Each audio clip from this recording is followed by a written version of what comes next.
ತೆರವುಗೊಳಿಸಿದ್ರ ಕುರಿತು 842 ತೆರವುಗೊಳಿಸಿದ್ದರ ಪ್ರಕಾರ ಶಾಸಕರು ನಿನ್ನೆ ಪತ್ರಿಕಾಗೋಷ್ಠಿ ಮಾಡಿದ್ರು. ಅವ್ರ ಕಾರ್ಯಕರ್ತರೆಲ್ಲರೂ ಸೇರಿ ಇದ್ರಾಗ ಭೂಸೂರ್ ಸಾಹೇಬರು ಬಂದು ರಾಜಕಾರಣ ಮಾಡ್ತಾರೆ, BJP ಅವ್ರು ಬಂದು ರಾಜಕಾರಣ ಮಾಡ್ತಾರಂತೆ ಕೇಳಿ ಅವರು ಯಾವಾಗಲೂ 2 ದಿನ ಆಯ್ತು ಅವ್ರು ಕಂಟಿನ್ಯೂ ಆಗಿ ಹೇಳ್ಕೊತ ಬಂದು ನಾವು ಯಾವ ವಿಷಯಗಳಿಗೆ ರಾಜಕಾರಣ ಮಾಡೀವಿ, ಅಲ್ಲಿ ಇದ್ದಂಥ ಬಡವ್ರ ಬಗ್ಗೆ ಧ್ವನಿ ಎತ್ತದ ರಾಜಕಾರಣ ಮಾಡಿದಾಗ ನಮ್ಮ ಶಾಸಕರು 10 ರಿಂದ 12 ವರ್ಷ ಶಾಸಕರಾಗಿ ಆಯ್ಕೆಯಾಗಿ ಒಬ್ಬ ಜನಪ್ರತಿನಿಧಿ ಅದರ ಒಬ್ಬ ಜನಪ್ರತಿನಿಧಿ ಹೋಗಿ ಬಡವ್ರ ಬಗ್ಗೆ ಅಲ್ಲಿ ಇದ್ದವರು ಎಲ್ಲರೂ ದಲಿತರು ಹಿಂದುಳಿದವ್ರ ಬಗ್ಗೆ ಕೇಳಿದ್ರೆ ಅದು ತಪ್ಪ, ಅವ್ರ ಬಗ್ಗೆ ಕೇಳಿದ್ದನ್ನ ತಪ್ಪತ್ತೆ ಕೇಳಿ ಅವ್ರು ಕಾಂಗ್ರೆಸ್ ಕಾರ್ಯಕರ್ತರನ್ನೆಲ್ಲ ನಮ್ಮ ದೊಂಬಿ ಎಬ್ಬಿಸಿ ಅವ್ರು ಏನು ಹೇಳ್ತಾರಪ್ಪ ಅಂದ್ರೆ ನಮ್ಮ ಶಾಸಕರು ಅವ್ರ ಬೆನ್ನಿಗೆ ಅದಾರ, ಯಾವಾಗಲೂ ಹಿಂದೆ ಅದಾರ, ಅವರಿಗೆ ಪರಿಹಾರ ಮಾಡಿಕೊಡ್ತಾರ, ಅದು ಕೊಡ್ತಾರ ಇದು ಕೊಡ್ತಾರ. ಅರೇ ನೀವು 2 ತಿಂಗಳು ಅವ್ರಿಗೆ ಬೆನ್ನ ಹಿಂದೆ ನಿಂತಾರ ಅವರು. ನೀವು ಅವತ್ತಿನ ದಿನ ನಗರಸಭೆ ಆಗಿದ್ದು ನಗರಾಭಿವೃದ್ಧಿ ಸಚಿವರಿಗೆ ಭೇಟಿಯಾಗಿರಿ, CM ಅವ್ರಿಗೆ ಭೇಟಿಯಾಗಿರಿ, ಅದೇ ದಿನಾನೇ ನಿಮ್ಮಲ್ಲೇ ಇದ್ರು ಅವರು. ಅವ್ರನ್ನ ಹೋಗಿ ಅಲ್ಲಿ ಯಾಕೆ ನೀವು ಅಪ್ರೋಚ್ ಮಾಡಿಸ್ಲಿಲ್ಲ? ಅವ್ರಿಗೆ ಯಾಕೆ ನೀವು ಅಲ್ಲೇ ಸರ್ಕಾರದಿಂದ ಪರಿಹಾರ ಕೊಡ್ಬೋದಲ್ಲ? ನೀವು ವೈಯಕ್ತಿಕವಾಗಿ 25,000 ರೂಪಾಯಿ ಕೊಡ್ತೀನಿ ಅಂತ ಹೇಳ್ತೀರಿ. 25,000 ರೂಪಾಯಿದಿಂದ ಏನಾಗ್ತೈತಿ? ನೀವು ಸರ್ಕಾರದಿಂದ ಕೊಡ್ಸೋ ಪರಿಹಾರದ ಬಗ್ಗೆ ಮಾತಾಡ್ರಿ, ನೀವು ವೈಯಕ್ತಿಕವಾಗಿ ಕೊಡೋದು ಆಮೇಲೆ ನೀವು ಹೇಳ್ತೀರಿ ಅದು ಅಂತರ್ಗಂಗಿ ಲೇಔಟ್ನಾಗ ಹೋಗಿರುತ್ತೆ ಕೇಳಿ. ಇವತ್ತೇ ನೀವು ಅದನ್ನು ಅಭಿವೃದ್ಧಿ ಪಡಿಸ್ಲಾಕ ಚಾಲು ಮಾಡಿದ್ರು 4 ತಿಂಗಳು ಬೇಕು. ಅದನ್ನು 4 ರಿಂದ 5 ತಿಂಗಳು ಅದು ಅಭಿವೃದ್ಧಿ ಆಗ್ಬೇಕಪ್ಪ ಅಂತ ಅಲ್ಲಿ ಆ ಶಾಣಪ್ಪನವ್ರ ಲೇಔಟ್ನ ಆ ಶಾಣಪ್ಪನವ್ರ ಹೊಲದಲ್ಲಿ ಹೋಗಿ ಇರುವಂತ ಕೇಳಿ ಅವ್ರಿಗೆ ಹೇಳ್ತೀರಿ, ಅದು ಇನ್ನೂ ಏನೇ ಸಹಿತ ಆಗಿಲ್ಲ. ನೀವು ಹಿಂಗೆ ಮಾಡಿ 13ನೇ ವಾರ್ಡ್ನವ್ರಿಗೆ ಜಾಗ ಕೊಡ್ತೀನಿ ಅಂತ ಕೇಳಿ ಅಲ್ಲಿಂದ ಕಿತ್ತಿಸಿದ್ರಿ. ಅವ್ರಿಗೆ ಯಾವ ರೀತಿಯಾದ ಪರಿಹಾರ ಕೊಟ್ಟರಪ್ಪ ಅಂದ್ರೆ ಅದನ್ನು ಬಹಿರಂಗ ಪಡಿಸ್ರಿ. ನೀವು 13ನೇ ವಾರ್ಡ್ನಾಗ ಗಾರ್ಡನ್ ಜಾಗದಾಗಿದ್ದವ್ರಿಗೆ ಕಿತ್ತಿಸಿದವ್ರಿಗೆ ನೀವು ಏನು ಪರಿಹಾರ ಕೊಟ್ಟರೆ ಅನ್ನೋದು ಬಹಿರಂಗ ಪಡಿಸ್ರಿ. ಆ ಅಂತರ್ಗಂಗೆ ರೋಡಿಗೆ ಇವತ್ತೇ ನೀವು ಇನ್ನೂ ಆದ್ರೂ 12 ದಿನ ಆಯ್ತಿದ್ದು ಅವ್ರು ಧರಣಿ ನಿರತರು, ಬಿಸಿಲು ನೆರಳು ಅನ್ನೋದೇ ಅಲ್ಲಿ ಕೂತಾರ. ನೀವು ಅವ್ರಿಗೆ ಯಾವ ರೀತಿಯಾದಂಥ ಸಹಾಯ ಮಾಡಿರಿ? ಬರೀ 4 ಜನಕ್ಕೆ ಕರೆಸ್ತೀರಿ. ನೀವು ಟಾಕೀಸ್ ಬಾ, ಅಲ್ಲಿ ಬಾ, ಇಲ್ಲಿ ಬಾ ಅಂತ ಕೇಳಿ ಕರೆಸ್ತೀರಿ. ಒಬ್ಬ ಜಿಲ್ಲಾಧಿಕಾರಿ ಬರ್ಲಾಗ್ತಾ ಇರಲಿಲ್ಲ, ಆದ್ರೂ ಅಲ್ಲಿ ಇದ್ದಂಥವ್ರು ಎಲ್ಲರೂ ದಲಿತರು. ಒಬ್ಬ ಸಮಾಜ ಕಲ್ಯಾಣ ಇಲಾಖೆ ಅಧಿಕಾರಿ ಬರ್ಲಾಗ್ತಾ ಇರಲಿಲ್ಲ. ಜಿಲ್ಲಾ ಉಸ್ತುವಾರಿ ಮಂತ್ರಿಗಳು ನಮ್ಮ ಜಿಲ್ಲೆದೇ 2 ಮಂತ್ರಿ ಅದಾರ, ಒಬ್ರು ಬರ್ಲಾಗ್ತಾ ಇರಲಿಲ್ಲ. ಯಾಕಿದು ಇಷ್ಟಾಕ ನೀವು ಇದನ್ನ ಕಡೆಗಣನೆ ಮಾಡ್ಲಕತ್ತೀರಿ?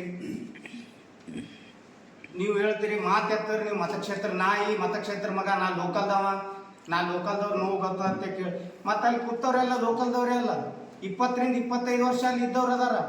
ನಿನ್ನೆ ಹೇಳ್ತಾರ ಅವ್ರು ಹಕ್ಕುಪತ್ರ ಸುಳ್ಳು ಅದಾವ ಅಂತ ಕೇಳಿ ಹಕ್ಕುಪತ್ರ ಸುಳ್ಳು ಕೊಟ್ಟವ್ರು ಯಾರು? ಅದನ್ನು ಕೊಟ್ಟಿದ್ದೆ ಕಾಂಗ್ರೆಸ್ ಪಾರ್ಟಿ. ನೀವು ಅದನ್ನು ಒಪ್ಕೋರಿ, ನಾವು ಸುಳ್ಳು ಕೊಟ್ಟಿವಿ ಅಂತ ಕೇಳಿ ಅವರಿಗೆ. ಈಗ ನೀವು 10 ರಿಂದ 12 ವರ್ಷ ಇದ್ದವರಿಗೆ ಅಲ್ಲಿ ಪರ್ಮನೆಂಟ್ ಅವ್ರದೇ ಜಾಗ ಅಂತ ಕೇಳಿ ಹೇಳಕ್ ಕಾನೂನು ತಂದವ್ರು ಅದಿರಲ್ಲ, ನೀವು ಅವ್ರಿಗೆ ಅದೇ ಜಾಗನ ಬಿಡಿಸ್ಕೊಡ್ರಲ್ಲ. ಬಿಡಿಸ್ಕೊಡ್ಲಕ್ ಬ್ಯಾಡ ಅಂತಾರೆ ಅನ್ನೋದು. ಈಗ ಮಾನ್ಯ ಚಲವಾದಿ ನಾರಾಯಣ ಸ್ವಾಮಿ ಅವರು ಬಂದರು. ಚಲವಾದಿ ನಾರಾಯಣ ಸ್ವಾಮಿ ಅವರು ಅವ್ರ ಪರವಾಗಿ ಮಾತಾಡ್ಲಕತ್ತಾರ. ಅವ್ರ ಮಾತನ್ನು ಸಹಿತ ನೀವು ಆಲಿಸ್ಲಾಗ್ತಾ ಇರಲಿಲ್ಲ. ಬಾಬಾ ಸಾಹೇಬ್ ಅಂಬೇಡ್ಕರ್ ಅವ್ರಿಗೆ ಅವ್ರು ಅವಮಾನ ಮಾಡ್ಯಾರ, ಹಾರ ಹಾಕಿಲ್ಲ ಅಂತ ಹೇಳ್ತೀರಿ. ನಮ್ಮಲ್ಲಿ ವಿಡಿಯೋಸ್ ಅದಾವ, ಅವ್ರು ಹಾರ ಹಾಕಿದ್ದು ಅದಾವ, ಅವ್ರು ಹಾರ ಹಾಕೋದು ತೋರ್ಸೋದು ಅದಾವ, ಎಲ್ಲ ಅದಾವ. ನೀವು ಮೊನ್ನೆ ನಗರಸಭೆ ಆಯ್ತು, ಮೆರವಣಿಗೆ ಮಾಡಿದ್ರಿ, ಆ ದಿನ ನೀವು ಬಾಬಾ ಸಾಹೇಬ್ರಿಗೆ ಗೌರವ ಕೊಟ್ರಿ, ಆ ದಿನ ಅವ್ರಿಗೆ ಹಾರ ಹಾಕಿದ್ರಿ. ಅದನ್ನ ನೀವು ಬಹಿರಂಗ ಪಡಿಸ್ರಿ. ಬಾಬಾ ಸಾಹೇಬ್ರಿಗೆ ನಿಜವಾಗ್ಲೂ ಅವಮಾನ ಮಾಡೋರು ನೀವು ಕಾಂಗ್ರೆಸ್ನವರು, ಅದನ್ನ ನಮ್ಮ ಮೇಲೆ ಹಾಕ್ತೀರಿ. ಅವತ್ತಿನ ದಿನ ನೀವು ಆ ದಲಿತ ಮುಖಂಡರನ್ನ ಅವ್ರ ವಿರೋಧ ಎಬ್ಬಿಸಿ ಕುಂದಿರ್ಸ್ತೀರಿ. ಅವ್ರದೇ ಜಾತಿಯ ಸಮಾಜದ ನಾಯಕ ಒಬ್ಬ ವಿರೋಧ ಪಕ್ಷದ ನಾಯಕ ಬಂದಾನ, ಸ್ಥಳೀಯ ಆಡಳಿತ ಎಷ್ಟು ವೈಫಲ್ಯ ಆಗ್ಯದಪ್ಪ ಅಂದ್ರೆ ಅವ್ರಿಗೆ ಗೋಬೇಕಂದ್ರು ಸಹಿತ ಅವ್ರಿಗೆ ಯಾರು ವಿರೋಧ ಮಾಡ್ಲಾಗ್ತಾ ಇರಲಿಲ್ಲ. ಅವ್ರನ್ನ ಸೈಡಿಗೆ ಒಯ್ಯೋರು ತಯಾರಿಲ್ಲ. ಅವರು ಸಬೂಬ್ ಕೊಡ್ತಾರ, ಸರಿ ಸರಿ ಸರಿ ಅಂತ ಕೇಳಿ. ಪೂರ್ವ ನಿಯೋಜಿತ ಕೃತ್ಯ ಎಷ್ಟಾಗ್ಯದಪ್ಪ ಅಂದ್ರೆ ತಾಲೂಕು ಆಡಳಿತ ಸಹಿತ ಫೇಲ್ ಆಗ್ಯದ. ಅವ್ರು ಇಂಟು ಮಾರ್ಕ್ ಹಾಕಿ ಇಲ್ಲಿ ತೋರಿಸ್ತಾರ. ಅಂತ ತಪ್ಪು ಅವ್ರೇನ್ ಮಾಡ್ಯಾರ? ಅವ್ರು ಬಡವ್ರ ಬಗ್ಗೆ ಬಂದಿದ್ದ ತಪ್ಪ ಅದು. ಅವ್ರು 600 ಕಿಲೋಮೀಟರ್ದಿಂದ ಅಲ್ಲಿಂದ ಬಂದಾರ ಶಾಸಕರೇ. ನೀವು ಇಲ್ಲಿಂದ ಹೋಗಿ ಅವ್ರಿಗೆ ಎಬ್ಬಿಸ್ಲಾಗ್ತಾ ಇರಲಿಲ್ಲ. ನೀವು ಹೇಳ್ತೀರಿ 4 ಮಂದಿ ಕರ್ಸಿ ಅಲ್ಲಿ ಟಾಕೀಸ್ ಬಾ, ಅಲ್ಲಿ ಬಾ ಅಂತ ಕೇಳಿ ಹೇಳ್ತೀರಿ. ನೀವು ಬಹಿರಂಗವಾಗಿ ಬರ್ರಿ, ಬಹಿರಂಗವಾಗಿ ಬಂದು ಅವ್ರಿಗೆ ಏನು ಮನಿ ಕಳ್ಕೊಂಡಾರಲ್ಲ, ಮನಿ ಕಳ್ಕೊಂಡವ್ರಿಗೆ ನೀವು ಏನು ಕೊಡ್ತೀರಪ್ಪ ಅನ್ನೋ ಬಹಿರಂಗವಾಗಿ ಹೇಳ್ಬಿಡ್ರಿ. ಅವರು ಲೋಕಲ್ದವ್ರು ಯಾವ್ದಾರ, ಇಲ್ಲಿಯವ್ರು ಯಾವ್ದಾರ, ನೀವು ಅಲ್ಲಿ ಹೋಗಿ ಇಲ್ಲಿ ಹೋಗಿ ನೀವು ಎಲ್ಲಿ ಬೇಕಾದಲ್ಲಿ ಕೊಡ್ರಿ ಅವ್ರಿಗೆ. ಒಟ್ಟು ಒಂದು ಮೂಲಭೂತ ಸೌಕರ್ಯರು ಮೊದಲೇ ಹ್ಯಾಂಗಿದ್ರು ಹಂಗೆ ಇರ್ಲಾಕ ಅವಕಾಶ ಮಾಡಿಕೊಡ್ರಿ ಅವ್ರಿಗೆ ಅಷ್ಟೇ. ನಾವು 12 ದಿನ ಆಗ್ಯದವ್ರು. 12 ದಿನ ಆದ್ರೂ ನೀವು ಅದ್ರ ಬಗ್ಗೆ ಬರೀ ಪತ್ರಿಕಾ ಮಾಧ್ಯಮ ಒಳಗೆ ಹೇಳ್ತೀರಿ, ಅಲ್ಲಿ ಬಾ ಅಂತ ಕೇಳಿ, ಅವ್ರಿಗೆ ಕೊಡತ್ತೆ ಕೇಳಿ, ನೀವು ಹೋಗತ್ತೆ ಕೇಳಿ, ಬರೀ ಇವೇ ಹೇಳ್ತೀರಿ. ಮಾನ್ಯ ಪುರಸಭೆ ಅಧ್ಯಕ್ಷರು ಸಹಿತ ಇದ್ರ ಬಗ್ಗೆ ಪೂರ್ತಿಯಾಗಿ ವಿಫಲ ಆಗ್ಯಾರ ಅವ್ರಂತೂ. ಇದ್ರ ಪುರಸಭೆ ಫೇಲ್ ಅಂತ ಕೇಳಿ ಮಾಜಿ ಶಾಸಕರು ಒಪ್ಕೊಂಡಾರ, ಎಲ್ಲರೂ ಒಪ್ಕೊಂಡಾರ. ಆದ್ರೆ ಪುರಸಭೆಯವರು ಇದಕ್ಕೆ ತಾತ್ಕಾಲಿಕವಾಗಿ ಏನ್ ಮಾಡ್ಬೇಕನ್ನೋದು ಸಹಿತ ಇನ್ನೂವರೆಗೂ ಬಹಿರಂಗ ಪಡಿಸಿಲ್ಲ ಅವರು. ಶಾಸಕರೇ, ನಿಮ್ಗೆ ಯಾವತ್ತೂ ಸಮಯ ಮೀರಲ್ಲ. ನಿಮ್ದೇ ಸರ್ಕಾರ ಐತಿ, ನಿಮ್ದೇ ಇದು ಐತಿ. ದಯವಿಟ್ಟು ನಾನು ವಿನಂತಿಯನ್ನು ಮಾಡ್ಕೋತೀನಿ ನಿಮ್ಗೆ, ಅವ್ರು ಏನು ಬಡವ್ರು ಇದ್ರಲ್ಲ, ಅವ್ರು ಬಡವರು ಅದಾರೋ ಯಾರದಾರೋ ಒಂದು ಸ್ವಲ್ಪ ನೀವು ಆತ್ಮಾವಲೋಕನ ಮಾಡ್ಕೋರಿ. ನೀವು ಏನೇನು ಮಾಡಿರಿ ಏನೇನಿಲ್ಲ ಅಂತ ಕೇಳಿ ನಾವು 12 ವರ್ಷ ಏನು ಮಾಡೀವಿ ಏನಿಲ್ಲ ಅಂತ ಕೇಳಿ ನೀವು ಕೇಳ್ತೀರಿ. ನೀವು ಈ 2.5 ವರ್ಷದೊಳಗೆ ನೀವು ಎಷ್ಟೆಷ್ಟು ಏನೇನು ಮಾಡಿರಿ, ಒತ್ತುವರಿ ಎಷ್ಟು ಮಾಡಿರಿ ಅನ್ನೋದಪ್ಪ ನೀವೇ ಆತ್ಮಾವಲೋಕನ ಮಾಡ್ಕೊರಿ. ಎಷ್ಟು ಮಂದಿ ಬಡವರು ಬೀದಿಗೆ ಬಂದಾರಪ್ಪ ಅನ್ನೋದು ನೀವೇ ಆತ್ಮವಿಮರ್ಶನೆ ಮಾಡ್ಕೊಂಡು ನೋಡ್ರಿ. ಹೇಳ್ತಾರೆ, ಮತಕ್ಷೇತ್ರದ ಜನ ಮಾತಾಡಿ ಹೇಳ್ತಾರೆ. ನಿನ್ನೆ ಒಬ್ರು ಹೇಳ್ತಾರೆ, ಅವರು ಕಾಜು ಬಂಕಲ್ಗೆ ಅವರು ಹೇಳಂದ್ರೆ ಹೇಳ್ತಾರ, ಮತ್ತು ಪರಶುರಾಮ್ ಮಾತಾಡಿ ಹೇಳಂದ್ರೆ ಹೇಳ್ತಾರೆ, ಇಲ್ಲಿಕಂದ್ರೆ ಹೇಳಲ್ಲತ್ತೆ ಕೇಳಿ ಸ್ವಂತ ಅವ್ರದೇ ಮನೆ ಕಿತ್ತಾವ. ಅವ್ರ ಮನೆ ಕಿತ್ತಲ್ಲಿ ಅವ್ರು ಹೋರಾಟ ಕೂತಾರ. ಅವ್ರು BJP ಅವ್ರು ಅದಾರ, ಅವರು ಮಂದಿಗೆ ಎಬ್ಬಿಸ್ಲಾಕ್ ಕೊಡಂಗಿಲ್ಲ. ನೀವಲ್ಲಿ ಸ್ವಂತ ಹೋಗಿ ನೋಡ್ರಿ, ಸ್ವಂತ ಹೋಗಿ ಕೇಳಿ ನೋಡ್ರಿ, ಅವಾಗ ಗೊತ್ತಾಗ್ತದೆ ನಿಮ್ಗೆ. ನಾವು ಹೇಳ್ತೀವತ್ತೆ ಕೇಳಿ ನೀವು ಹೇಳ್ತೀರಿ. ಅಲ್ಲಿ ಸ್ವಂತ ಕೂತವ್ರು ಮಾತ್ರ ಕೇಳ್ರಿ, ನಮ್ಮ ಮಾತು ಕೇಳ್ಬೇಡ್ರಿ, ಸ್ವಂತ ಕೂತವ್ರು ಮಾತು ಕೇಳ್ರಿ. ಅಲ್ಲಿ ಹೋಗಿ ಒಳಗೆ ಇನ್ನೂ ನಿಮ್ಮ ಹೆಸರಲ್ಲೇ ಉತ್ತಾರಿ ಅದಾವ. ಇನ್ನೂ 2 ಎಕರೆ 30 ಗುಂಟೆ ನಿಮ್ಮ ಹೆಸರಲ್ಲೇ ಉತ್ತಾರಿ ಐತಿ, 4 ಎಕರೆ ಕೂಡಿಯವ್ರ ಹೆಸರಲ್ಲೇ ಐತಿ. ಅದನ್ನ ನೀವು ಪುರಸಭೆ ಸ್ವಾಧೀನ ಕೊಟ್ಟಿನ ಅಂತ ಹೇಳ್ತೀರಿ. ಇನ್ನೂ ಆದ್ರೂ ಉತ್ತಾರಿ ಒಳಗೆ ನಿಮ್ಮ ಹೆಸರು ತೋರಿಸ್ತಾವ. ದಯವಿಟ್ಟು ನಾನು ನಿಮ್ಗೆ ವಿನಂತಿಯನ್ನು ಮಾಡ್ಕೋತೀನಿ, ಅದು ನಿಮ್ಮ ಹೆಸರು ತೆಗ್ದು ಮುನ್ಸಿಪಾಲ್ಟಿಯವ್ರ ಹೆಸರಲ್ಲೇ ಮಾಡಿಸ್ರಿ. ನೀವು ಈಗ ಅದಿರಿ, ಈಗ ಕಿತ್ತಲ್ಲ ಅಂತ ಹೇಳ್ತೀರಿ. ಯಾವಾಗ ಯಾರು ಕಿತ್ತಾರ ಅನ್ನೋದು ಯಾರಿಗೆ ಗೊತ್ತಾ? ನೀವು ಅದನ್ನ ದಯವಿಟ್ಟು ಪುರಸಭೆ ಸ್ವಾಧೀನ ಮಾಡ್ಕೊಂಡು ಪುರಸಭೆಯವ್ರ ಹೆಸರಿಗೆ ಮಾಡಿಕೊಡ್ರಿ ಅಂತ ಕೇಳಿ ನಾನು ನಿಮ್ಗೆ ವಿನಂತಿಯನ್ನು ಮಾಡ್ತೀನಿ ಈ ಮೂಲಕ. ವಿಶೇಷವಾಗಿ ಇವತ್ತಿನ ದಿವಸ 11 ದಿವಸ ಆಗತ್ತು, ಭಾಳ ಮಳೆ ಆಗ್ತದ. ನಾವು ಈ ಕ್ಷೇತ್ರದ ಜನರು ಭಾಳ ಗಂಭೀರವಾಗಿ ಇಲ್ಲಿ ಜಿಲ್ಲೆ ತಕ್ಕ ಎಲ್ಲ ರಾಜ್ಯದಂತ ನೋಡಕತ್ತಾರೆ. ನಿಮ್ಮ ಅಧಿಕಾರ ಅವ್ರಿಗೆ ಏನು ಮಾಡಕತ್ತೀರಿ ನಾವು ಆಲ್ಮೋಸ್ಟ್ ಅಲ್ಲಿ ನಿಮ್ಮ ಮನೆಯಲ್ಲಿ ಯಾರಾದರೂ ನಿಮ್ಮ ಮನೆಯಲ್ಲಿ ಒಬ್ಬರು ಗೊತ್ತಿದ್ದಾರೆ, ನೀವು ಹಿಂಗೆ ಗೊತ್ತಿಲ್ಲ ಅಂತೇಳಿ ನಾನೊಂದು ಮನವರಿಕೆ ಮಾಡ್ಕೊತಿದ್ದೇನೆ. ಆದಷ್ಟು ನಾವು ಅವ್ರಿಗೆ ಏನಾದ್ರು ಆದರೂ ನೀವು ಅವರಿಗೆ ದಯಮಾಡಿ ಸೂರು ಕಲ್ಪಿಸ್ಕೊಡ್ಬೇಕಂತೇಳಿ ತಮ್ಮಲ್ಲಿ ಮನವಿ ಮಾಡ್ತೇನೆ. ಯಾಕಂತ ಕೇಳಿ ರಾಜಕೀಯ ಮಾಡೋದು ಮಟ್ಟದು ನೀವು ವೈಯಕ್ತಿಕ ಇಟ್ಕೊಳ್ಳೋದು ಮೊದಲಲ್ಲಿ ಗೊತ್ತಂಥ ಫಲಾನುಭವಿಗಳಿಗೆ ನೀವೇನಾದರೂ ಸೂರು ಕಲಿಸಿ ಕೊಟ್ಟಿದ್ದಾದರೆ ಈ ಕ್ಷೇತ್ರ ಜನರಿಗೆ ನೀವು ಏನು ಮಾಡ್ತೀರಿ ಅನ್ನೋದು ಅವ್ರಿಗೆ ಮುಂದೆ ಗೊತ್ತಾಗ್ತದೆ. ಬರ್ತಕ್ಕ ದಿನಮಾನದಲ್ಲಿ ನೀವು ಒಂದು 13 ಎಕರೆ ಅಲ್ಲಿ ತೋರಿಸ್ತೀರಿ ಕಂಟ್ಯಾಗ, ಒಂದು 8 ಎಕರೆ ಇಲ್ಲಿ ತೋರಿಸ್ತೀರಿ. ಸಿಂಗಿ ಒಳಗೆ ಏನಾಯ್ತಿ ಮುನ್ಸಿಪಾಲ್ಟಿ ಆಸ್ತಿ ಅದು ನಿಮ್ಗೆ ಗೊತ್ತಾಗಲ್ಲ. ಮಾಜಿ ಉಪಾಧ್ಯಕ್ಷರು ಈಗ ತೆರವುಗೊಳಿಸೋಕೆ ಇಲ್ಲೊಂದು ಆಸ್ತಿ ಅದ, ಎಲ್ಲಿ ಮೋಟಿನ್ ಹಾಕಿದ್ದಾರೆ. ಎಷ್ಟಪ್ಪ ಅಂದ್ರೆ ಅದ 778/1 ಅದು ಪುರಸಭೆ ಐತಿ 2 ಎಕರೆ ಐತೆ. 2 ಎಕರೆ 21 ಗುಂಟೆ ಅದು. ಅದಕ್ಕೆ ಸೂರು ಕಲ್ಪಿಸ್ಕೊಡ್ಬೇಕಾಯ್ತಲ್ಲ ತಕ್ಷಣನೇ, ಆಯ್ತಲ್ಲ ಅದು ಯಾಕೆ ನೆನಪಾರತ್ರಿ? ಮಾನ್ಯ DC ಸಾಹೇಬರು ಗಮನಕ್ಕಿಲ್ವಾ? AC ಅವ್ರ ಗಮನಕ್ಕಿಲ್ವಾ? ತಹಸೀಲ್ದಾರ್ ಗಮನಕ್ಕಿಲ್ವಾ? ಈ ಮುನ್ಸಿಪಲ್ ಚೀಫ್ ಆಫೀಸರ್ ಗಮನಕ್ಕಿಲ್ವಾ? ಅಧ್ಯಕ್ಷರಿಗೆ ಗಮನಕ್ಕಿಲ್ವಾ? ಯಾಕೆ ಸುಮ್ಮನೆ ಕೂತಿದ್ರಿ ನೀವು? ನಿಮ್ಮ ನಾಚಿಕೆ ಬರ್ತದೆ. ನಿಮ್ಗೆ ಮಾಡ್ಬೇಕಿದ್ದು ಅವ್ರು ಮಾಡ್ತಕ್ಕಂಥ ದಿನಮಾನ ನಿಮ್ಗೆ ಏನು ಮಾಡ್ತೀರಿ ಅನ್ನೋದು ಪುರಸಭೆ ಕೊಡ್ರಿ. ನಿಮ್ಮ ಮನೆಯಿಂದ ಯಾರು ಕೊಡಬೇಡ್ರಿ, ಮನೆಯಿಂದ ಯಾರು ಕೊಡೋದು ಕೇಳ್ಕತ್ತೀನಿ ನಿಮ್ಗೆ. ಇಲ್ಲಿ ಐತಿ ಹಳೆ ಮಾರುಕಟ್ಟೆ ಅದ, ಅಲ್ಲಿ ಸ್ವಲ್ಪ ಹುಳ ಕುಡಿ ಬರಕತ್ತದ. ಅದು ದೊಡ್ಡ ಮಾರ್ಕೆಟ್ ಅದು, ಹೆಸರಾದಂಥ ಮಾರ್ಕೆಟ್. ಅಲ್ಲಿನೂ ಐತಿ ತಳಗಿನ ಹಳೆ ಮಾರ್ಕೆಟ್ದಲ್ಲಿ ಅಲ್ಲಿ ಜಾಗ ಅದ. ಇಲ್ಲಿ ಓಲಿಮರ ಮಟ್ಯಾಗ 50 ಸ್ಟ್ರೆಂತ್ ಅದ ಮಕ್ಕಳದು, ಅದನ್ನು ಕುಲ್ಲ ಅದ, ಅದನ್ನು ಮಾಡಿಕೊಡ್ರಿ. ರಾಜಬಂದ್ರ ಆಡಳಿತ ನಿಮ್ದ ಸರ್ಕಾರದ ಏನೇ ಯಾವ ರೀತಿ ಕಾನೂನು ನಿಮ್ಗೆ ರಗಡ 10 ಇಲಾಖೆಗಳು ಸುತ್ತ ಹಳಿ ಕಚೇರಿ ಕಡೀವಿ ಏನೋ ಮಾಡಕತ್ತೀರಿ. ಇದು ಇವ್ರಿಗೆ ಯಾಕೆ ನಿಮ್ಗೆ ಕಾಣೋದು? ಇವ್ರಿಗೆ ಫಲಾನುಭವಿಗಳು ನಿಮ್ಗೆ ಇವ್ರು ಬಡವರು ಶಾಪ್ ನಿಮ್ಗೆ ತಟ್ಟದೇ ಬಿಡಂಗಿಲ್ಲ. ನೀವೇನೇ ಮಾಡೋ ಮುಂದೆ ಬರ್ತಕ್ಕಂಥ ನಿರ್ಮಾಣದಲ್ಲಿ ತಕ್ಕ ಪಾಠ ಕಲಿಸೋಕೆ ಈ ಸಿಂಗಿ ಮತಕ್ಷೇತ್ರದ ಜನರು ನಿಮ್ಗೆ ಹಾಕೋದು ಕೂತಿದ್ದಾರೆ.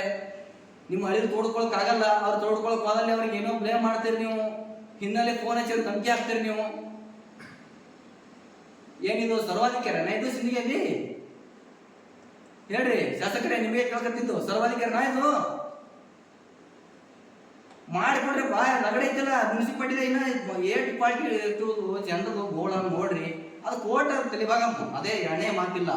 ಎಲ್ಲರೂ ಭಾಷಣ ಮಾಡ್ಬೋದಾರ ಅಂತ ಹೇಳಿದ್ರೆ ಎಲ್ಲರೂ ಕೊಟ್ರೆ ಇದರಲ್ಲಿ ರೊಕ್ಕ ಕೊಟ್ರೆ ಎಷ್ಟೋ ಅವ್ರದ್ದು ಗುಡ್ಡೆ ಓದಿತ್ತು. ಈಗ 2 ಎಕರೆ 4 ಎಕರೆ ಬರ್ತಿತ್ತು. ನೀವು ಎಷ್ಟು ಮಂದಿಗೆ ಫೋನ್ ಹಚ್ಚಿ ನೀವು ನೀವು ಮಾತಾಡ್ರಿ ನೀವು ಮೀಡಿಯಾಕ್ ಹೋಗ್ರಿ, ಅವ್ರು ಮೀಡಿಯಾಕ್ ಹೋಗ್ರಿ ಅಂತ ಹೇಳ್ತಿರಲ್ಲ. ಮೀಡಿಯಾಕ್ ಹೇಳೋರು ಹೊಸ ಮಂದಿ ಬಂದು ಕೊಟ್ರೆ ಅದು ಇದ್ದಲ್ಲಿ ಅವ್ರದ್ದು 2 ಎಕರೆ 4 ಎಕರೆ ಹೊರಬಿಡ್ತಿತ್ತು. ಬರೆಯಂಗಾಗಿ ನಾ ಹೇಳ್ತೀನಿ, ಪಕ್ಷದಾಗ ನಾ ರೈತ ಮೋರ್ಚೆ ಮಾಡಿಲ್ಲ, ಪಕ್ಷಾತೀತವಾಗಿ ನೀವು ಏನೇ ಪ್ಲೇ ಮಾಡಿದ್ರು ಅದಕ್ಕೆ ನಾ ಒಪ್ಕೋತೀನಿ. BJP ಪಕ್ಷದಾಗಿನಿ, ನಾ ರೈತ ಮೋರ್ಚೆ ಒಪ್ಕೋತೀನಿ. ಇದಕ್ಕೆ ನಾ ಪಾರ್ಟಿ ಪರವಾಗಿ ಏನದ ನಾ ಹೇಳೋಬೇಕಾಗಿಲ್ಲ, ಪರವಾಗಿ ನಾ ಹೇಳೋನೆ. ರೈತ ಸಂಘದ ಬಂದು ನಾ ಅಲ್ಲಿ ಹೇಳಿದ್ರೆ ಇಲ್ಲಿ ಹೇಳಂಗಿಲ್ಲ. ನಾನು ವೈಯಕ್ತಿಕ ನಾವು ಈ ಕ್ಷೇತ್ರದ ನಿಮ್ಮ ಪತ್ರಿಕಾ ಮಾಧ್ಯಮರಿಗೂ ಮನವರಿಕೆ ಕೈ ಮುಗಿ ಹೇಳ್ತೀನಿ. ನಾನು ಏನೇ ಯಾವುದೇ ವಿಷಯ ಆದ್ರೂ ಇನ್ನೂ ಹೇಳಿದ್ದೀನಿ. ಎಷ್ಟದ 278 ಒಬ್ಬರು ಹೇಳರಲ್ಲಿ ಅದು ಪುರಸಭೆನ ತೋರ್ತದಲ್ಲಿ ಸಾಹೇಬ್ರ. ಇದು ಕರೆಕ್ಟಾಗಿ ಮೀನು ಮಾರ್ಕೆಟ್ ಅದಲ್ರಿ, ಮಿರ್ಲ್ ಮಾರ್ಕೆಟ್ ದಾಟಿ ಅಲ್ಲಿ ಸ್ಮಶಾನ ಹೆಚ್ಚು ಕಡೆಗೆ ಇದು ಪೀಸ್ ಮಾರ್ಕೆಟ್ ಅಂತ ಮಾಡ್ಯಾರಲ್ಲ ಸಾಹೇಬ್ರ, ಅಲ್ಲಿ ಏನು ಮಾಡ್ಯಾರ ಮೂರಮ್ ಕಣಿ ಐತಿತ್ತು ಎಲ್ಲ ತುಂಬೇರಿ ಅದ್ರಿ ಎಲ್ಲ ಏನು ಮಾಡ್ಯಾರ ಈ ಸದ್ದ ಇಲ್ಲಿ ಉತ್ತರ ಕೊಡ್ತೀನಿ ನಿಮ್ಗೆ ಇದು ಐತಿ ಅಲ್ಲಿ 2 ಎಕರೆ 21 ಗುಂಟೆ ಅದ ಚೀಟಿಯಾಗಿ ಐತಿ ಅಲ್ಲಿ ಕೊಡ್ಬೇಕಲ್ರಿ ಬರೋದು ಕುಲ್ಲನೇ ಅದು ಒಬ್ಬರಿಗೆ ಅದು ಏನು ಮಾಡ್ತಾರ ಇದು ಒಬ್ಬರಿಗೆ ಲೀಸ್ ಹಾಕ್ತಾರೆ ಲೀಸ್ದಾರ ಅಂತೇಳಿ ಒಬ್ರು ಮೆಡಿಸಿನ್ ಬಂದಿಲ್ಲ ಅವ್ರ ಹೆಸರ ಯಾರು ಮಾನ್ಯ ಸಿವಿಲ್ ನ್ಯಾಯಾಲಯದಲ್ಲಿ ಶನಿಯವರ OS ನಂಬರ್ 202 ಅವರ ಆದೇಶ ಪ್ರಕಾರ ಸದರಿ ಜಮೀನಲ್ಲಿ 175/100 ಜಾಗಕ್ಕೆ ಮೈಬೂಬ್ ಸಾಬ್ ತಂದೆ ಕಾಲೇ ಸಾಬ್ ತಾಂಬಳಿ ಅವರ ಲೀಸಿದಾರರು ಅಂತ ಬಂದಿದ್ದಾರೆ ಇದರಲ್ಲಿ. ಅದಕ್ಕೆ ಒಬ್ಬರಿಗೆ ಅನ್ಯಾಯ ಆದ್ರೆ ಒಬ್ರಿಗೆ ಇಲ್ಲಿ ಉಳಿದವರಿಗೆ 84 ಕುಟುಂಬ ಆರಾಮ್ ಇರ್ತಾರಲ್ಲ. ಲೀಸ್ ಇದರಲ್ಲಿ 2025 2026 ಒಂದು ವರ್ಷ ಇದ್ರ ತಿಳಿಸಿದ್ದಾರೆ. ಇದು ಮಾಜಿ ಅಧ್ಯಕ್ಷರ ಇದ್ರಾಗ ಲೀಜಿಗೆ ಇದು ಕೊಟ್ಟಿದ್ದು 2026 ಗಣನ ಮಾಡ್ತಿರ್ತಾರೆ. ಗೊತ್ತಾಗಿ ಕೊಡ್ತೀನಿ ನಿಮ್ಗೆ. ಇದು 2 ಎಕರೆ 21 ಗುಂಟೆ. ಇವ್ರ ಕಣ್ಣಿಗೆ ಯಾಕೆ ಕಾಣಂಗಿಲ್ಲ? ಮಾಜಿ ಪುರಸಭೆ ಅಧ್ಯಕ್ಷರಿದ್ರು, ಅವರೇ ಕಿತ್ತಾಕೋದು ಆಡ ತಂದಿದ್ರು, ಅವ್ರು ಇದು ಆದ್ರು. ಈ ಸತಿ ಅಧ್ಯಕ್ಷರು ಮಾಡ್ಬೋದಲ್ಲ, ಅದು ಏನ್ ತಪ್ಪದ? ಅಲ್ಲೇ ತೋರಿಸಿ ಕಂಟ್ಯಾಗ ಪಂಟ್ಯಾಗ ಮಾಡ್ರಿ. ಇಲ್ಲಿನೂ ಆಯ್ತಾ ಹಳಿ ಮಾರ್ಕೆಟ್ ಅಲ್ಲ, ಅಲ್ಲಿ ಮಾಡ್ರಿ. ಒಟ್ಟಾರೆ ಇದ್ರಾಗ ಹಂಗೈತಿ ಹಿಂಗೈತಿ ಟೀಕೆ ಮಾಡೋದಕ್ಕ ಭಾಳ ಎಲ್ಲ ಏರಿಕೆಗಳು ಇನ್ನ ಭಾಳ ಬರ್ತಕ್ಕಂಥ ದಿನಮಂತ ಎಲ್ಲರಿಗೆ ಅದಾವ. ಟೀಕೆ ಮಾಡೋದನ್ನ ಬಿಟ್ಟು ಅವ್ರಿಗೆ ಕೂತಂತ ಫಲಾನುಭವಿಗಳಿಗೆ ಅವ್ರ ಮಕ್ಕಳು ಅವ್ರ ಮನೆಗಳು ಸಾಲಿದ ಅಲ್ಲೇ ಬಟ್ಟೆ ಹಾಕೊಂಡು ಓದಕತ್ತಾವ ತ್ರಾಸ ನೋಡ್ರಿ. ಡಾಕ್ಟರ್ ಬಾಬಾ ಸಾಹೇಬ್ ಅಂಬೇಡ್ಕರ್ ಅವರು ಹೇಳಿದ್ದಾರೆ, ಯಾವಾಗನು ಹೋರಾಟಕ್ಕೆ ಬೆಲೆ ಇರಬೇಕು. ಅವ್ರು ಕೊತ್ತಂತ ಅವ್ರಿಗೆ ಯಾಕಂತಂದ್ರೆ ಆ ಜಾಗದಾಗ ಮನ್ಕೊಂಡಿರೋ ಅವ್ರ ಮಾನವೀಯತೆ ಇತ್ತಂದ್ರೆ ಈ ಶಾಸಕರಿಗೆ ಹೇಳ್ತೀನಿ, ಡಾಕ್ಟರ್ ಬಾಬಾ ಸಾಹೇಬ್ ಅಂಬೇಡ್ಕರ್ ಗೌರವ ಇತ್ತಂದ್ರೆ ನಿಮ್ಗೆ ಅದು ತಕ್ಷಣನೇ ಅಲ್ಲಿ ಅವರಿಗೆ ನ್ಯಾಯ ಸಿಗಿಸ್ಬೇಕು. ಈ ಸದ್ಯ ಇವತ್ತೇ ಸಿಗಿಸ್ಬೇಕು. ಅವ್ರ ಮ್ಯಾಗ ಇದು ಇತ್ತಂದ್ರ ಏನ್ ಮಾಡ್ಬೇಕು? ಈ ಸದ್ಯ ಇವತ್ತೇ ಆಗ್ಬೇಕಂದ್ರೆ ಏನ್ ಮಾಡ್ಬೇಕು? ಇವತ್ತೇ ಏನಂದ್ರ ಈ ಸದ್ ಪುರಸಭೆಯಲ್ಲಿ 13 ಎಕರೆ ತೋರಿಸ್ತಾರೆ, 8 ಎಕರೆ ತೋರಿಸ್ತಾರೆ. ಇಲ್ಲಿ ಐತಲ್ರಿ 2 ಎಕರೆ 21 ಗುಂಟೆ ಹಳಿದ ಐತಿಲ್ಲ, ಇಲ್ಲಿ ಹಳಿ ಮಾರ್ಕೆಟ್ ಅದುವರೆಗೆ ಕೊಡೋದು. ಇಲ್ಲಂದ್ರ ಇಲ್ಲಿ ಐತಿ ಸಾಲಿದು 50 ಅಂತ ಮಕ್ಕಳು ಏನೇನೋ ಅವ್ರ ಸರ್ಕಾರ ಅವ್ರದ್ದು ಐತಿ, ಎಲ್ಲ ಐತಿ. ನಾವು ಅದು ಮಾಡಿ ಬರ್ಲಿಕ್ಕೆ ಕೊಡ್ಲಾಗ್ರಿ. ಅದು ಗೌರ್ಮೆಂಟ್ ಲೆವೆಲ್ ಅವ್ರು ಬರ್ಲಿಕ್ಕಂದ್ರೆ ಇಲ್ಲೇ ಹೇಳಲ್ಲ ಮಾಡ್ಬೋದಾಗಿತ್ತಲ್ಲ ಅವರು. ಇದ್ಯಾಕೆ ಅದು ಮುನ್ಸಿಪಾಲ್ಟಿ ಯಾಕೆ ರಿಕವರ್ ಮಾಡಕೊಳ್ಳದ? ಇಷ್ಟ್ಯಾಕೆ 23 ಎಕರೆ ಯಾಕೆ ತೋರಿಸ್ತಾರ? ಇನ್ನೂ ಅದಾವ. ನಾನು ಬೈರಿ ಈ ಸದ್ಯಕ್ಕೆ ಪತ್ರಿಕೆ ಮಾಧ್ಯಮರಿಗೆ ಇಷ್ಟ ಹೇಳಕ್ಕೆ ಬಯಸ್ತೀನಿ. ಇನ್ನ ಮುಂದೆ ಬರ್ತಕ್ಕಂಥ ಪಾರ್ಟ್ 3ಯಲ್ಲಿ ನಾ ಏನು ಹೇಳಬೇಕು ಅಂತ ಹೇಳ್ತೀನಿ. ತಮ್ಮೆಲ್ಲರಿಗೆ ನಮಸ್ಕಾರ. ಅವ್ರ ಶಾಸಕರು ಏನಂದ್ರೆ 1 ಎಕರೆ ರೊಕ್ಕ ನಾನು ಕೊಡ್ತೀನಿ ಅಂತ ಹೇಳಿದಾರೆ ಅವ್ರು ಪ್ರೆಸ್ ಮೀಟಲ್ಲಿ. 1 ಎಕರೆ ನಾವು ಕೊಡ್ತೀವಿ, 1 ಎಕರೆ ಇನ್ನೊಂದು ಏನದ ಪುರಸಭೆಯಿಂದ ಒಟ್ಟು ಅದಕ್ಕೆ ಏನು ಕೊಡಬೇಕಾಗಿದೆ ಆ ರೀತಿ ಬರ್ತದೆ. 1 ಎಕರೆ ನಾನೇ ಹೊತ್ಕೋತೀನಿ ಅಂತ ಹೇಳಿದ್ದಾರೆ. ಪಬ್ಲಿಕ್ ಏನು ಮಾತಾಡತ್ತಾರ, ಅದು ಬದ್ಲಿನೇ ಅವರಿಗೆ ಸಂಬಂಧಪಟ್ಟಿದ್ದ ಆಸ್ತಿಗಳು ಸಾಕಷ್ಟು ಅದಾವ ಇಲ್ಲಿ, ಅದನ್ನೇ ಕೊಡ್ಬೋದಲ್ಲ ಅಂತ ಹೇಳತ್ತಾರ. ಶಾಸಕರು ಅವ್ರದೇ ಆಸ್ತಿಗಳು ಸಾಕಷ್ಟು ಅದಾವ, ಆ ಆಸ್ತಿನೇ ಅದನ್ನೇ ಅವ್ರು ಖರೀದಿ ಮಾಡಿ ಅವ್ರ ರೊಕ್ಕ ಕೊಡೋ ಬದ್ಲಿನೇ ಆ ಜಾಗನೇ ಬಿಟ್ಟು ಏನೋ ಅದನ್ನು ಬಂದದ ಗಮನಕ್ಕೆ ಬಂದದ. ಈಗ ನಾನು ಇಲ್ಲಿ ರಾಜಕೀಯ ವೇದಿಕೆ ಮಾತಾಡೋದು ಪಕ್ಷಾತೀತ ಬಿಟ್ಟು ಮಾತಾಡ್ತಿರೋದು. ಅವರು ಮನೆಗೆ ಕರೆಸಿದಾರ, ಮನೆಗೆ ಯಾಕೆ ಹೋಗ್ಬೇಕು, ಅಲ್ಲಿಂದಲೇ ಜಾಗಕ್ಕೆ ಹೋಗ್ಬೇಕಾಯ್ತು. ತಮ್ಮ ಕಾಂಗ್ರೆಸ್ ಅವರು ಬೇಕಾದವ್ರಿಗೆ ಅಷ್ಟೇ ಅವ್ರಿಗೆ ಕರ್ಕೋದಲ್ಲ, ಬಿಜೆಪಿ ಅವರಿಗೆ ಅಷ್ಟೇ ಬಿಡೋದ? ಬಿಜೆಪಿ ಐತಿ ಹ್ಯಾಂಗ ನೀವು ಗುರುತಿಸ್ಲತ್ತೀರಿ? ಬೇಕಲ್ಲ. ಆದ್ರೆ 4 ಮಂದಿ ಬೇಕಾದ್ರೆ ಕರೋದು, 30 ಲಕ್ಷ ಕೊಡ್ತೀನಿ, ಇನ್ನ 10 ಲಕ್ಷ ಕೊಡ್ತೀನಿ ತಗೋ ಹೋರಿ. ಇಲ್ಲಿಕಂದ್ರ ನಾನು 2 ಎಕರೆ ಸದ್ದ ನಾವು ಒಂದು ಒಳಕೈ 2 ಎಕರೆ ಕೊಡ್ತೀವಿ ಅಂದರ್ತ. ಈಗ ಅಲ್ಲಿ ಕೆಲವು ಲೆಕ್ಕ ಸ್ವಂತ ಹೊಲದಾಗ ಇದು ಬಂದಿದ್ದ ಕಡೆ ನಮ್ಮ ಜೀವನೋದ್ಧಾರಕ್ಕಾಗಿ ನಮ್ಮ ತಂದೆಯ ಹೆಸರಲ್ಲೇ ಕೊಡ್ತೀವಿ. ಇದರಲ್ಲಿ ನೀವೇ ಡೆವಲಪ್ಮೆಂಟ್ ಮುನ್ಸಿಪಾಲ್ಟಿ ನೀವೇ ಮಾಡ್ಕೋಬೇಕು, ಎಲ್ಲ ಮಾಡ್ಕೋಬೇಕು. ಮುಂದೆ ಏನದ ಅದು ಆಯ್ತು ಅಂದ್ರೆ ನಿಮ್ದು ಬರ್ತಂದ್ರೆ ಕೋಟ್ಲಿ ಆಡಲಿ ಮಾತ್ರ ನೀವು ಹೋಗತ್ ನಮ್ಗೆ ಇಟ್ಟೇ ಕಿವಿ ಬಿದ್ದದು ಬಿಟ್ಟು ಬೇರೆ ನಿಮ್ಗೆ ಗೊತ್ತಿಲ್ಲ ಅಂದಿದ್ದು. ನಮ್ಗೆ ಪೂರ ಕರೆಕ್ಟ್ ಟೈಮ್ ಆಯ್ತು ಅಂದ್ರೆ ಅವ್ರು ಕೊಟ್ಟಾರಪ್ಪ, ಶಾಸಕರಾದ್ರ ಅವ್ರ ಕರ್ತವ್ಯ ಮಾಡಬೇಕು. ಇದು ಬಿಟ್ರೆ ಏನೂ ಬೇರೆ ಏನಿಲ್ಲ. ಯಾವ್ದು ಕೋರ್ಟ್ ಆರ್ಡರ್ ಯಾವ್ದು ಆಗಲ್ಲ? ಕೋರ್ಟ್ ಆರ್ಡರ್ ನೋಡ್ರಿ, ಇದು ನ್ಯಾಯ 842 ಸರ್. ಇದು ಆಗಲ್ಲ ಸರ್. ಎಲ್ಲಿ ಮಟ್ಟ ಹೋಗ್ತದ ದಾಂಡಿ ಇಲ್ಲ ವರ್ಷ. ಈ ಸಲ ಶಾಸಕರ ಮನಸ್ಸು ಮಾಡೋರ ಅದು 1 ವರ್ಷನಾಗ ಇರ್ತದೆ, 6 ತಿಂಗಳು 2 ತಿಂಗಳಿಗೆ ಆಗ್ತದೋ ಅದು ಸರ. ತೆಗೀರಿ. ಮುನ್ಸಿಪಾಲ್ಟಿ ಯಾವಾಗ ಅದು ಡೆಮಾಲಿಷ್ ಮಾಡ್ತಾರಲ್ಲ, ಮುನ್ಸಿಪಾಲ್ಟಿ ಹಾಕಿ ಅದ್ರ ಮ್ಯಾಗಿಂದ ಹೋಗ್ಯಾರ. ನೀವು ಅದನ್ನ ತಪ್ಪು ಮಾಹಿತಿ ನಿಮ್ಗೆ ಕರೆಕ್ಟ್ ಆದಿಲ್ಲ ಅದು ನೋಡಿ ಮಾತಾಡಿ. ಅದ್ರದ್ದೇನಿಲ್ಲ, ಕರೆಕ್ಟ್ ಅದ್ರ ಮಾಹಿತಿ ತೊಗೊಂಡು ಮಾತಾಡಿ. ನೋಡ್ರಿ, ಕೋರ್ಟ್ ಆರ್ಡರ್ ಒಂದರಕ್ಕೆ ಎಕ್ಸ್ಪರ್ಟಿ ಆಗಲ್ಲ. ಅದು ಎಣ್ಣಿಗೆ ಯಾವ ಮನಂಗ ಆಗ್ತಾನೆ ಹೇಳೋದು ನಂಗೆ ತಿಳಿತ ಸಾಹೇಬ್ರ. ಅದಕ್ಕೆ ಬ್ಯಾಡ ಬೇಡ ಅಂತ ಇದ್ದಾರ ಸೂರ್ಕರು ಎಲ್ಲೆಲ್ಲ ರಗಡ ಜಾಗ ನಾವು ಅದೇ ಹೇಳೋದು ಸರ್. ಅದನ್ನ ಈಗ ನೀವು ಭರವಸೆ ಕೊಡ್ರಿ, ಜಿಲ್ಲಾಧಿಕಾರಿ ಜಿಲ್ಲಾ ಉಸ್ತುವಾರಿ ಅವ್ರು ಬೇರೆ ಯಾರು ಹೇಳಿದ್ರು ಕೇಳಾಕತ್ತಿಲ್ಲ, ಬೇರೆ ಯಾರು ಹೇಳಿದ್ರು ಹೇಳಾಕತ್ತಿಲ್ಲ. ಇನ್ನಾದ್ರೂ ಜಿಲ್ಲಾಧಿಕಾರಿಗಳು ಬಂದು ಅವ್ರಿಗೆ ಭರವಸೆ ಕೊಡ್ಲಾಕ್ ತಯಾರಿಲ್ಲ, ಜಿಲ್ಲಾ ಉಸ್ತುವಾರಿ ಮಂತ್ರಿ ಬಂದು ಅವ್ರಿಗೆ ಭರವಸೆ ಕೊಡ್ಲಾಕ್ ತಯಾರಿಲ್ಲ. ಅವ್ರಿಗೆ ಹೇಳ್ರಿ, ನೀವು ಇಷ್ಟಿಷ್ಟು ದಿನ ನನಗೆ ಟೈಮ್ ಕೊಡ್ರಿ, ಇಷ್ಟು ದಿನದೊಳಗೆ ನಾನು ನಿಮಗೆ ಪರ್ಮನೆಂಟ್ ಸೂರು ಕಲ್ಪಿಸ್ಕೊಡ್ತೀನಿ. ನಾ ವೇದಿಕೆ ಒಳಗೆ ಓಪನ್ ವೇದಿಕೆ ಒಳಗೆ ನೀವು ಮಾತು ಕೊಡ್ರಿ, ಮಾತು ಕೊಟ್ಟು ನಿಮ್ಮದೇ ನಮ್ಮ ಜಿಲ್ಲೆಯ ನಿಮ್ಮದೇ ಪಕ್ಷದ ಸಂಸದರಾದಂಥ ರಮೇಶ್ ಜಿಗಜಿಣಗಿ ಅವರು ಮೊನ್ನೆ ಯಾಕೆ ಒಂದು ಮಾತನ್ನು ಮಾತಾಡಲಿಲ್ಲ 842 ನಿರಾಶ್ರಿತರ ಬಗ್ಗೆ? ಸರ್ ಅವ್ರು ಮಾತಾಡ್ಲಕ್ಕ ಅವಕಾಶನೇ ಕೊಟ್ಟಿಲ್ಲ ಸರ್. ಅವರು ಮಾತಾಡೋದು ಇವರು ಅವಮಾನ ಮಾಡೋ ರೀತಿಯಲ್ಲಿ ಅವರು ಇದನ್ನ ತರದು, ಗೋ ಬ್ಯಾಕ್ ಅಂತ ಕೇಳಿ ಇದು ಮಾಡೋದು, ಗದ್ದಲು ಮಾಡೋದು. ಅವ್ರು ಬೇಕಂತ ಕೇಳಿ ನಿರಾಶ್ರಿತರ ನಡ್ಬಾರ್ಕ ದಲಿತರ, ನಮ್ದೇ ದಲಿತರ ಕುಟುಂಬದವ್ರನ್ನ ಕುಂದಿರ್ಸಿ ನಮ್ಮ ವಿರುದ್ಧನೇ ಎತ್ತಿಕಟ್ಟಿ ಆಟ ಆಡ್ತಾರೆ ಸರ್ ಇಲ್ಲಿ ಶಾಸಕರು. ಮಾಡ್ಕೊಡ್ತೀನಿ ಅಂತ ಹೇಳಾರ ಸರ್. ಅವ್ರು ಹಂಗೆ ಹೇಳಿಲ್ಲ ಸರ್. ನನ್ನ ಕಡೆಯಿಂದ PMGSY ಲೋನ್ ಆಗ್ತೈತಿ, ಅದು ಪ್ರಧಾನ ಮಂತ್ರಿ ಆವಾಸ್ ಗ್ರಾಮ ಯೋಜನೆ ಅಡಿ ಲೋನ್ ಆಗ್ತೈತಿ. ಅದನ್ನ ಬಿಟ್ಟು ನಾನು ನ್ಯಾಷನಲ್ ಪ್ರಾಜೆಕ್ಟ್ ಅಷ್ಟೇ ಮಾತಾಡಬಲ್ಲೆ. ಈಗ ನೀವು ಇದು ಮನಿ ಕಳ್ಕೊಂಡವ್ರ ಬಗ್ಗೆ ನಾ ಏನ್ ಮಾತಾಡೋದು, ಸದನದಾಗ ಮಾತಾಡಬಲ್ಲೆ, ಅದನ್ನ ಅಷ್ಟು ಮಾತಾಡ್ತೀನಿ. ಮತ್ತೇನು PMGSY ಅಡಿ ಲೋನ್ ಬರ್ತೈತಿ, ಆ ಲೋನ್ ಮಾಡಿಸ್ಕೊಡ್ತೀನಿ ಅಂತ ಹೇಳಾರ ಸರ್ ಅವರು. ಈಗ ಮಾಡಿಕೊಡೋದು ಮತ್ತೆ ಈಗ ಆ ಶಾಸಕರು ಹೇಳೋದಾಗ್ಲಿ, ನೀವು BJP ಅವ್ರು ಹೇಳೋದಾಗ್ಲಿ, ಮತ್ತೆ ಜಂಟಿ ಪ್ರೊಸೆಸ್ ಅಲ್ಲ. ಅದೇ ಹೇಳೇನ್ ಸರ್ ನಾನು. ಎಷ್ಟು ಇದು ಏನಾಗ್ಬೇಕು ಅದು ಯಾರು ನಿಮಗೂ ಇಲ್ಲ ಅವ್ರಿಗೂ ಇಲ್ಲ. ಹಾಂ ಸರ್. ಅದ್ರ ಬಗ್ಗೆ ಈಗ ನಾಳೆ 4 ದಿನದಾಗ ಅವ್ರಿಗೆ ಏನಾದರೂ ಒದಗಿಸ್ಕೊಡೋಂಥ ವ್ಯವಸ್ಥೆ ಮಾಡ್ಬೇಕು. ನೀವು ಬಿಟ್ಟು ಅದು ಕೋರ್ಟಿಂದ ಹೇಳ್ತೀರಿ, ಇದು ಇವರು ಶಾಸಕರು ಹಂಗೆ ಹೇಳ್ತಾರ. ನೀವು ಅದು ಈಗ ಬರೀ 6 ತಿಂಗಳು 8 ತಿಂಗಳ ಲೆಕ್ಕ ಹೇಳ್ತೀರಿ ನೀವು. ಮತ್ತೆ ಕೋರ್ಟಿಗೆ ಹೋಗ್ಬೇಕಂದ್ರೆ ವರ್ಷ 15 ವರ್ಷ ಇದು ಮಾಡ್ಯಾನ, ಮತ್ತೆ 15 ವರ್ಷ ಹೋಗಿ ಅವ್ರು ಆಳ್ತು. ಈಗ ರೀ ಕೋರ್ಟಿಗೆ ಹೋಗ್ಬಾರ್ದು ಅಂದ್ರೆ ಈಗ ಜಿಗಿನಿ ಅವರು ಅಣ್ಣವರು ಕೇಳಿದ್ರು.